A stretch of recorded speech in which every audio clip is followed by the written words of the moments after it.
Soy el Dr. Pérez Romero y te vengo a invitar de un curso para refrescar tu memoria. Se realiza el 28 de agosto a las 14 horas en la Clínica Regional del Sur. Y lo más lindo de todo, que lo vamos a transmitir por YouTube y por Zoom, así que no se suspende por COVID. En el curso estaremos todo el equipo presente, con invitados especiales, terapia intensiva, cirugía, cardiología, clínica médica, neurología y neurocirugía, nefrología, infectología y kinesiología. Un evento especial, así que anda agendando el 28 de agosto a las 14 horas.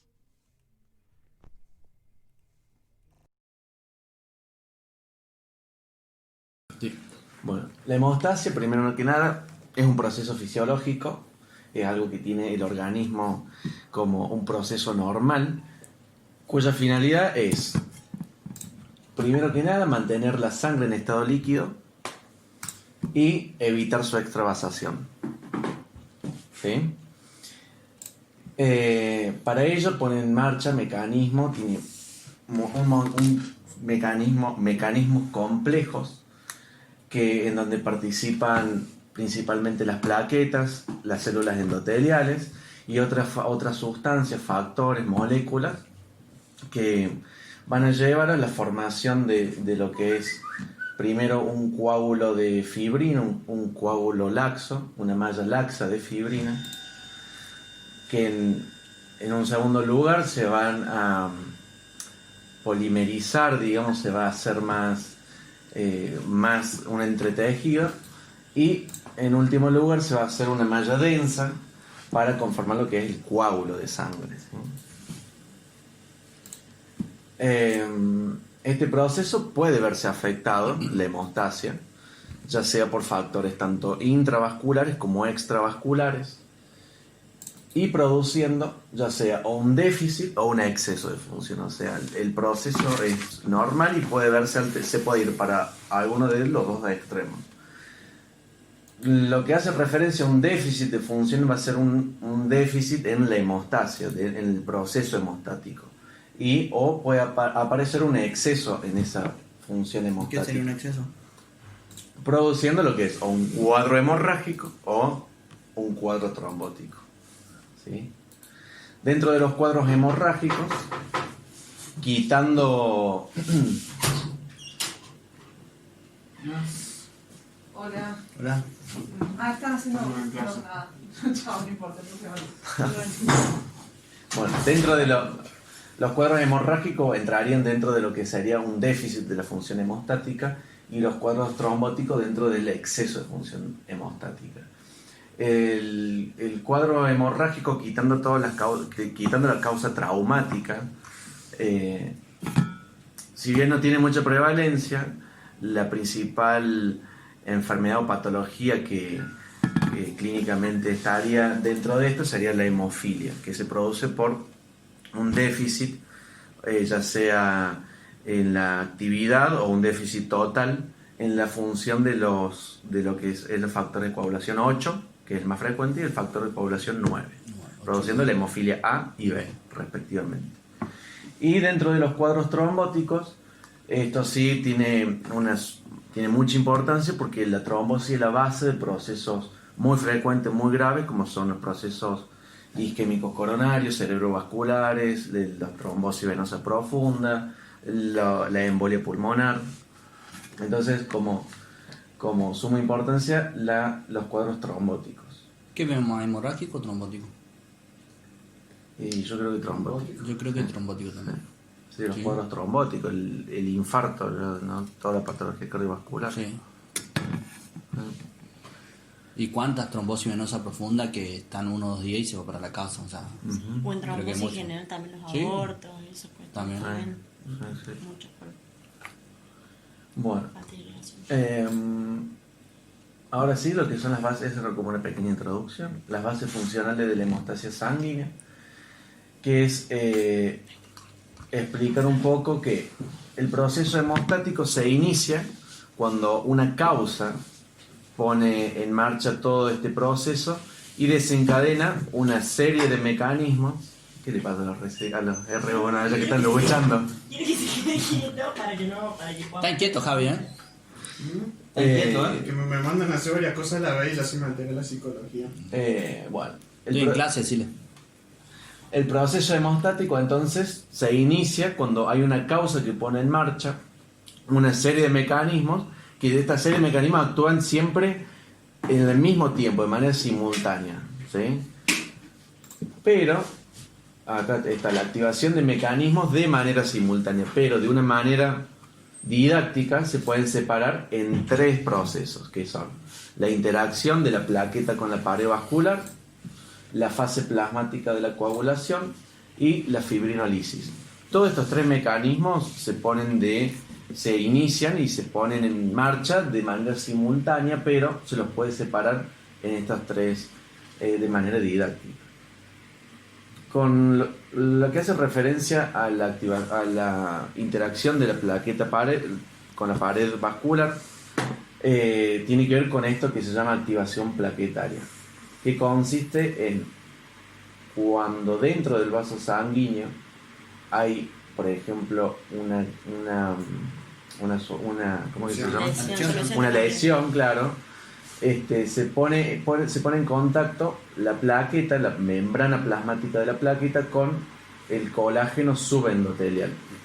Y esta interacción va a provocar una serie de mecanismos, dentro de la plaqueta para, en un primer momento, producir una adherencia de la plaqueta a esa pared y a su vez que esa plaqueta inicie de manera simultánea la activación de otras plaquetas y del sistema de Lo que coagulación. pasa es, primeramente, ante la lesión, hay una respuesta neurogénica. Sí. Claro, una neurogénica es una vasoconstricción corta, se describe en 30 segundos, y después una miógena que puede ser prolongado, ¿sí? Horas, ¿sí? Inclusive a veces días, depende de qué tanto sea. Y eso lo que hace, disminuye el flujo sanguíneo a ese nivel, desacelera.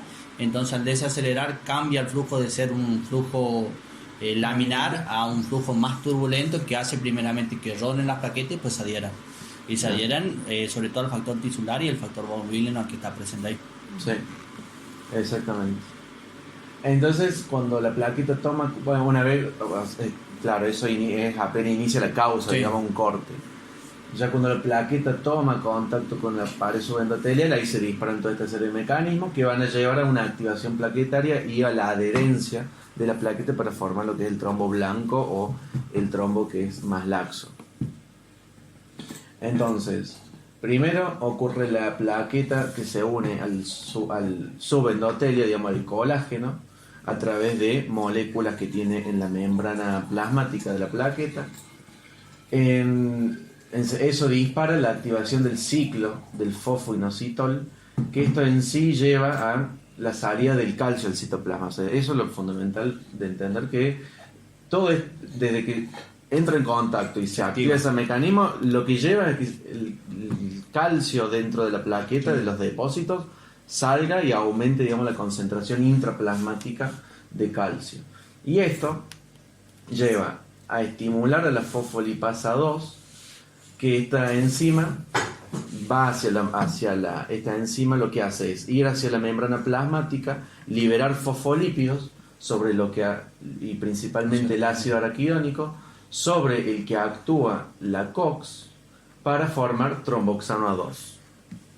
El tromboxano A2 es un agregante plaquetario y un vasoconstrictor que actúa a nivel de los vasos, produciendo esos dos efectos, y es producido por las plaquetas. Esto es lo que produce la salida de calcio.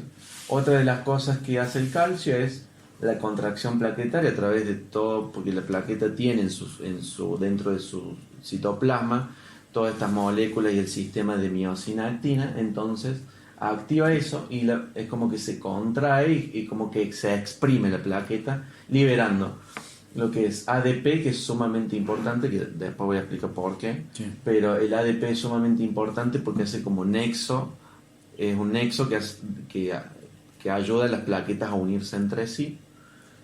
Eso es lo fundamental. El ADP hace de nexo. La serotonina, que también es un vasoconstrictor, y también el calcio. que también ayuda a las otras plaquetas también a activarse. Y también lo que produce es la externalización, o sea, dentro La de expresión de la moléculas, membrana. sí, que salga esta glucoproteína llamada 2B3A, que lo que es un receptor de fibrinógeno. ¿Qué hace el receptor de fibrinógeno? Es el puente que hace de entre plaquetas y plaquetas. Fibrinógeno y factor von Willebrand, los dos, o sea, uno y uno.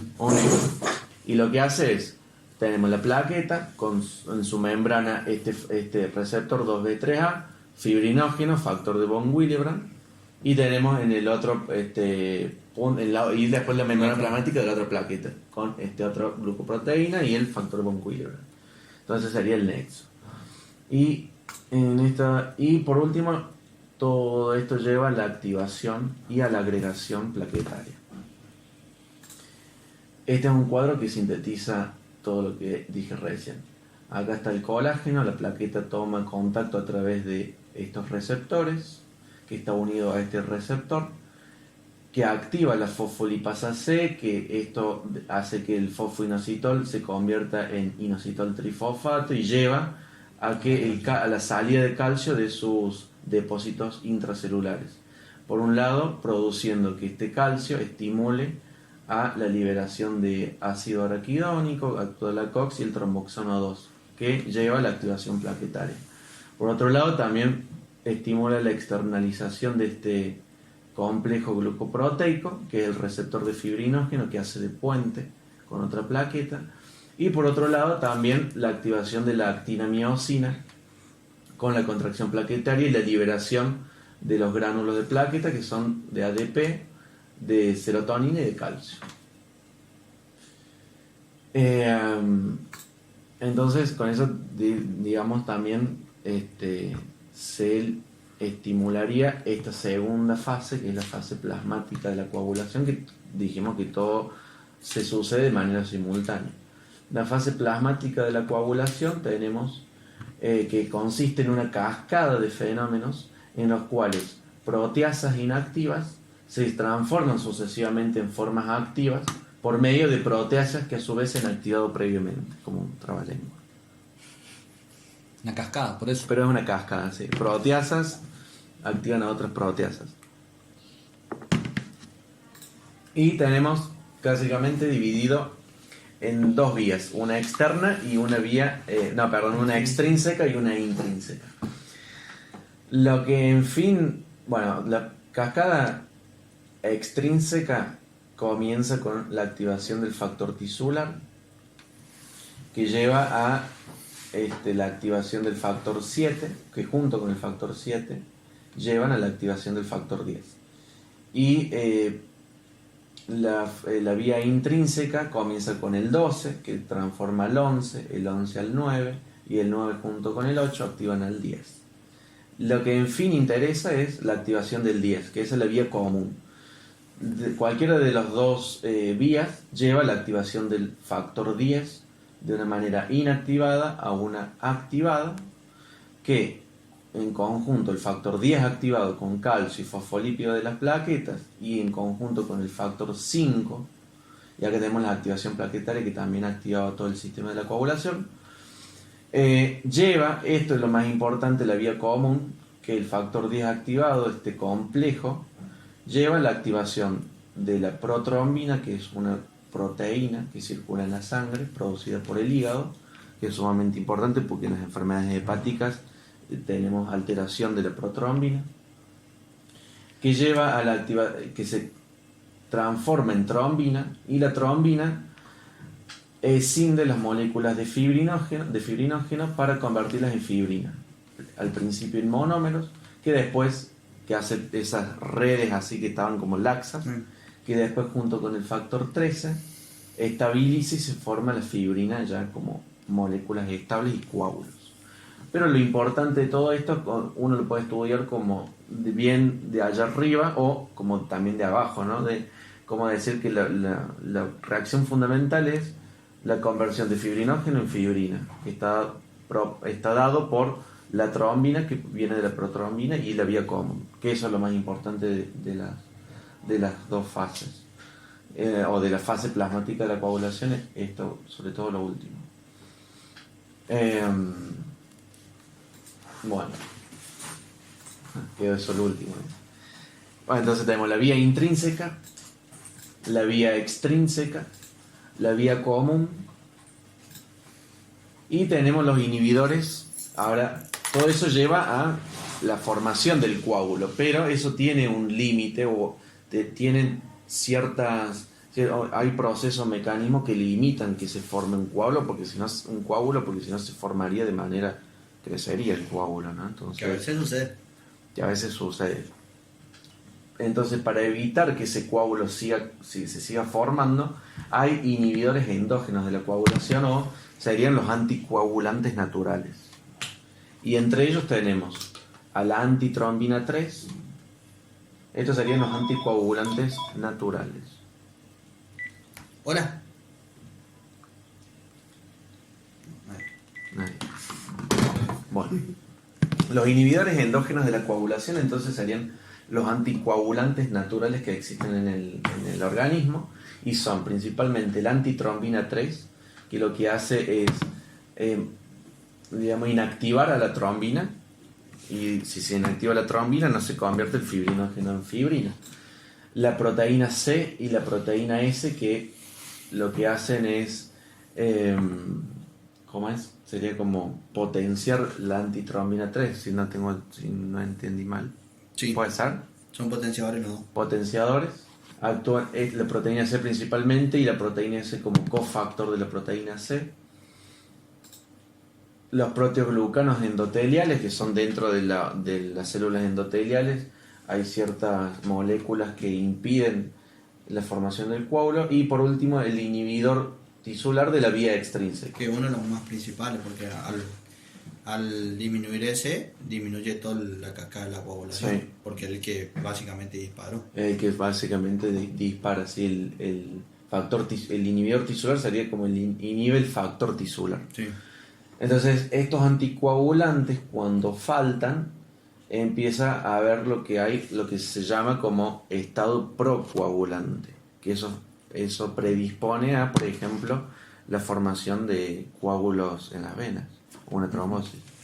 Por eso en el estudio de un paciente, por ahí cuando no está en la causa tan esclarecida, se empiezan a dosar todo esto. Sí.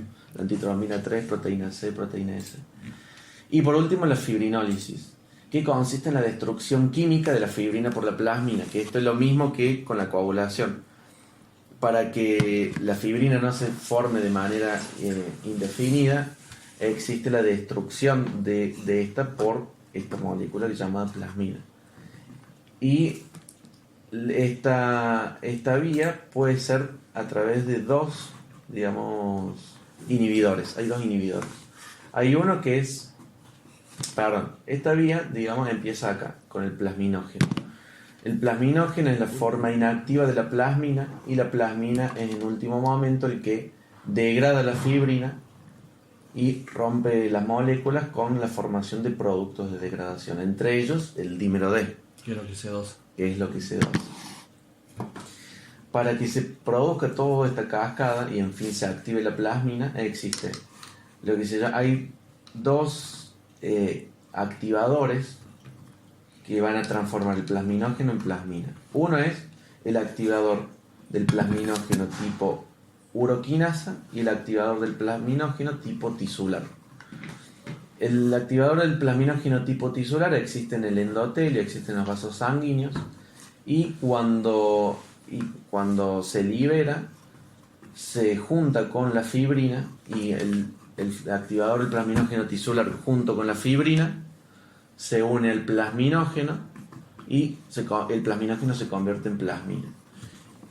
En cambio, y por otro lado la uroquinasa, ¿sí?